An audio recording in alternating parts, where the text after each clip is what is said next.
এই কারণে বিবিসি এই শেখ হাসিনাকে নিয়ে বারবার প্রতিবেদন বা আমরা বারবার কনটেন্ট তৈরি করতে বাধ্য হচ্ছি। আসসালামু আলাইকুম রহমতুল্লাহি ওবরকাতুহু। সম্মানিত দর্শক, অতি সম্প্রতি বিবিসি বাংলা শেখ হাসিনার দেশে ফেরত আসা নিয়ে একটি কনটেন্ট তৈরি করেছে। শিরোনামটি ছিল এরকম যে শেখ হাসিনার দেশে ফেরা, তিনি চাইলে কি বাংলাদেশে আসতে পারবেন কি পারবেন না। এই যে সেই কনটেন্টটি আমি শুধুমাত্র হেডলাইনটা দেখেছি। ইন ডিটেইলস ভিতরে আসলে ওটা আমি শুনিনি।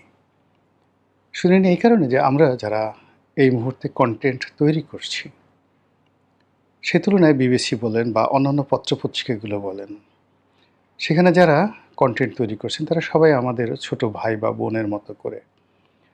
কাজেই এই বর্তমান জামানাতে সেটা বাংলাদেশের সেই প্রথম আলো হোক, ডেইলি স্টার হোক, বিবিসি হোক, ভারতের আনন্দবাজার হোক, মানে যারাই কনটেন্ট তৈরি করেন, কনটেন্টের ধরন দেখেই আমরা অনেকে বুঝতে পারি যে আসলে সেখানে তারা আসলে কী বলতে চাচ্ছে।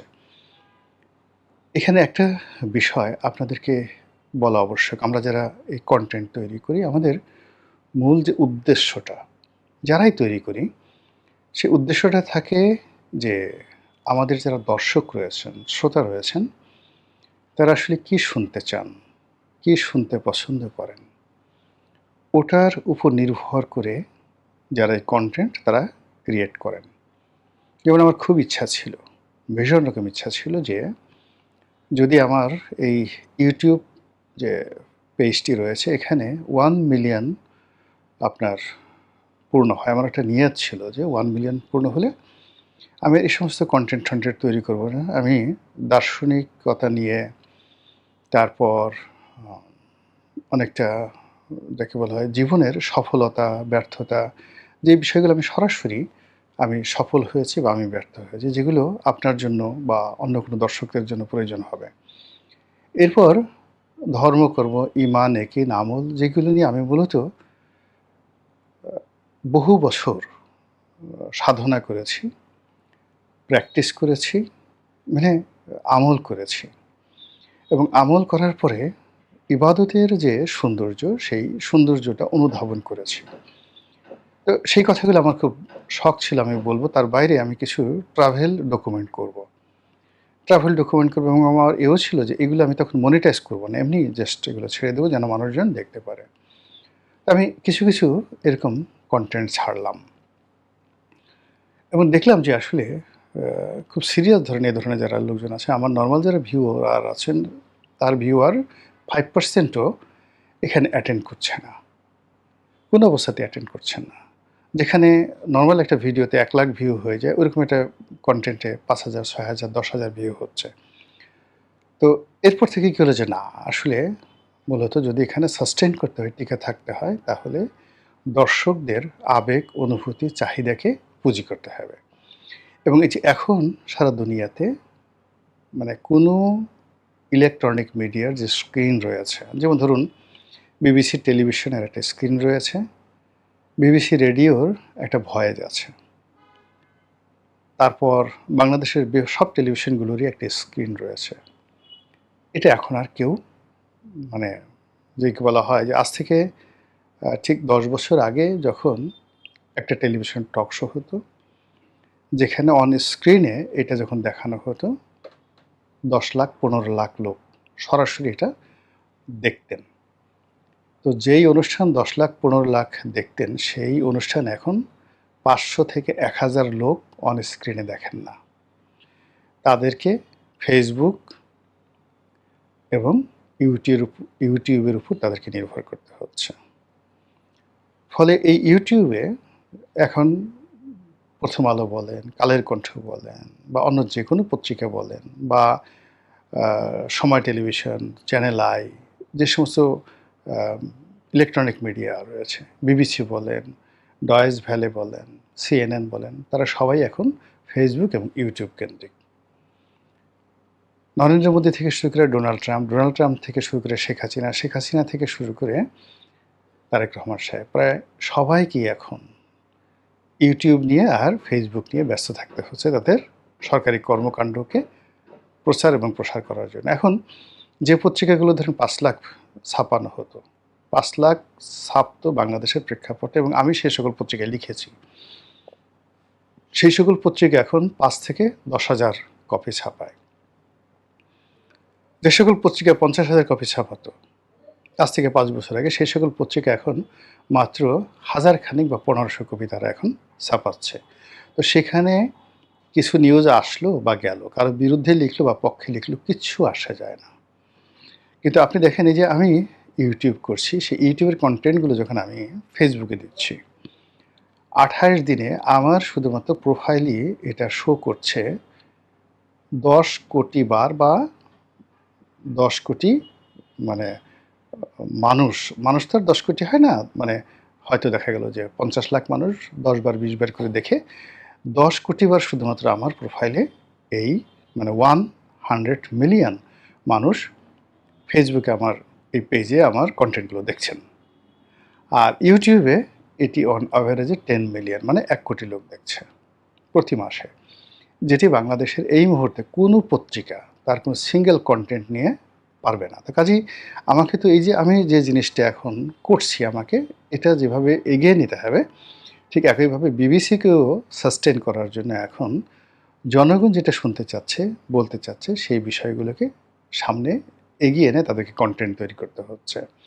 সেখানে সেক্স থাকুক, পরিমণি থাকুক, ভায়োলেন্স থাকুক, শেখ হাসিনা থাকুক, নেতিবাচক বিষয় থাকুক, ডাজ নট ম্যাটার, তাকে সারভাইভ করতে হবে। তো এই যে যেহেতু এটা কমন বিষয় রয়ে গেছে, এখন আমরা কোনো কিছুই ওইভাবে একেবারে মোটিভেশন নিয়ে, তারপর দীর্ঘকাল গবেষণা করে, তারপর ওইভাবে একটা কিছু বের করব দেশের স্বার্থে, পৃথিবীর স্বার্থে, জনগণের স্বার্থে, এইরকম পৃথিবীতে এখন কেউ নেই। নো ওয়ান, কোনো দার্শনিকতা নেই। আর এই কারণে ওই যে বিবিসিতে যে শেখ হাসিনাকে যে নিয়ে যে রিপোর্টটা ছাপা হয়েছে, বা ছাপা না মানে ওখানে তারা এটা কন্টেন্ট তৈরি করেছে, আমি এটা দেখিনি, বিকজ সে যেটা বলবে আমি সেটা জানি। এর কারণটা হলো যে এখন মানুষ শেখ হাসিনার সম্পর্কে শুনতে চাচ্ছে। একটি পক্ষ মনে করছে যে শেখ হাসিনাকে যদি আমি গালি না দিই তাহলে আমার কোনো অস্তিত্ব নেই।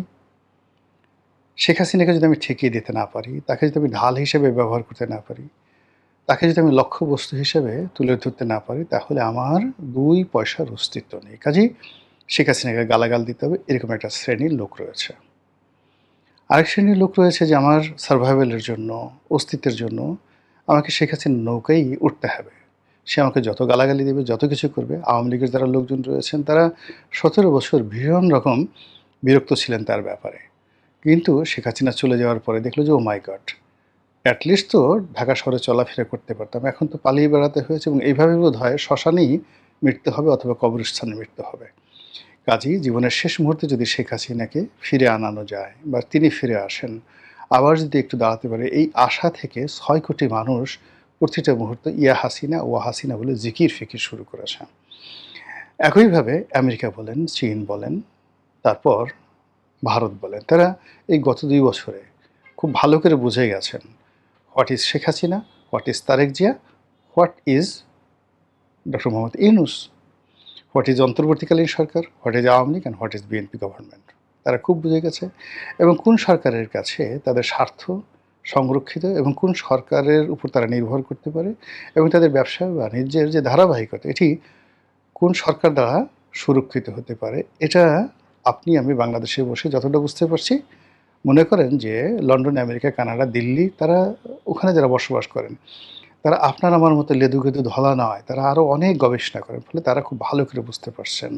তো বুঝতে পারার কারণে কি হচ্ছে, আন্তর্জাতিক অঙ্গনেও শেখ হাসিনাকে নিয়ে কিন্তু আলোচনা হচ্ছে। কি আলোচনা হচ্ছে? এটা আশা করি ইন ডিটেইলস বলার দরকার নাই। তো সেই ক্ষেত্রে কি হলো, এই যে শেখ হাসিনাকে কেন্দ্র করে তার পক্ষের লোকের যে আওয়াজ, এটি যদি উহ আহ, ইয়ে হাসিনা, ওয়া হাসিনা দৈনিক ১০০ বার হয়, ৫০ বার হয়, ১০ বার হয়, ৬ কোটি মানুষ আওয়াজ করলে কত হয়? আবার তার বিপক্ষের যে ৬ কোটি মানুষ, সেই ৬ কোটি মানুষের মধ্যে অন্তত ১ কোটি মানুষ যদি মনে করে আমাদের অস্তিত্বের জন্য গালাগালি, শেখ হাসিনাকে গালাগালি করা আমাদের জন্য এই মুহূর্তে বেঁচে থাকার অবলম্বন, কাজেই গালাগালি করতে হবে। ১ কোটি মানুষ ডেইলি ১০ বার করে গালাগালি করলে ডেইলি ১০ কোটি বার গালাগালি হচ্ছে। ফলে এই বাংলাদেশে সেই টেকনাফ থেকে তেঁতুলিয়া পর্যন্ত শেখ হাসিনা বিরোধী ৬ কোটি মানুষের মধ্যে ১ কোটি মানুষ তাকে গালাগাল করছে। বাকি গালাগালি করছে না, মনে, মনে চিন্তা ভাবনা করছে, করবে কি করবে না, বা আচ্ছা ঠিক আছে সে তো নাই, রিল্যাক্স। কিন্তু ১ কোটি লোক খুব যাকে বলা হয় একেবারে রেজিস্ট অবস্থায় তারা এই গালাগালিকে পেশা হিসেবে নিয়েছে। আর ৬ কোটি লোক তাদের বেঁচে থাকার অবলম্বন হিসেবে দীর্ঘশ্বাস ছাড়ছে, ইয়া হাসিনা ওয়া হাসিনা। ফলে আপনি চিন্তা করেন কত শত কোটি বার প্রতিদিন শেখ হাসিনার নাম আলোচিত হচ্ছে। এই আলোচনার মধ্যেই যখন আমরা কন্টেন্ট তৈরি করি, বিবিসি কন্টেন্ট তৈরি করে, তখনই ওই যে প্রতিপক্ষ ১ কোটি লোক তারা দেখে যে রনি সাহেব কী বলল, তার পক্ষের কোনো যুক্তি আছে কিনা, বিপক্ষের কোনো যুক্তি আছে কিনা, বিবিসি কী বলল, বা ওই যে শেখ হাসিনার ৬ কোটি লোক আছে তারা খুঁজতে থাকে সে কী বলল।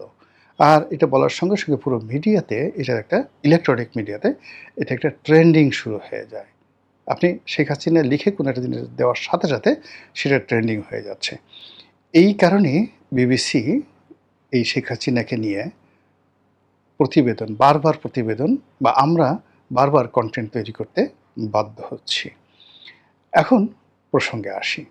ডিসেম্বর মাসে তিনি যেটা বিবিসি বলছে সেটা আমি বলি যে তিনি ইচ্ছা করলে আসতে পারবেন, যে না ঠিক আছে আমি ইচ্ছা মতো ঢুকে যাব, তারপরে তার বাংলাদেশে গিয়ে আমি বিচার মোকাবেলা করব, ইতিবাচক করতে একেবারে সরাসরি যে আমি এয়ারপোর্টে আসলাম বা সীমান্তে আসলাম লোকজন সহকারে, বিদেশি সাংবাদিক সহকারে, বিসমিল্লাহ বলে আল্লাহু আকবার বলে ঢুকে গেলাম, এটা আমার মাতৃভূমি।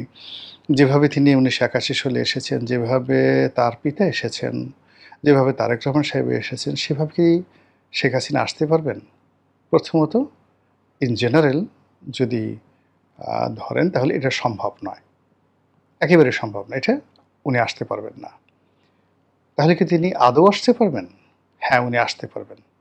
উনি আসতে পারবেন আমরা যেভাবে কল্পনা করছি, ইভেন উনি যেভাবে কল্পনা করছেন সেভাবে নয়।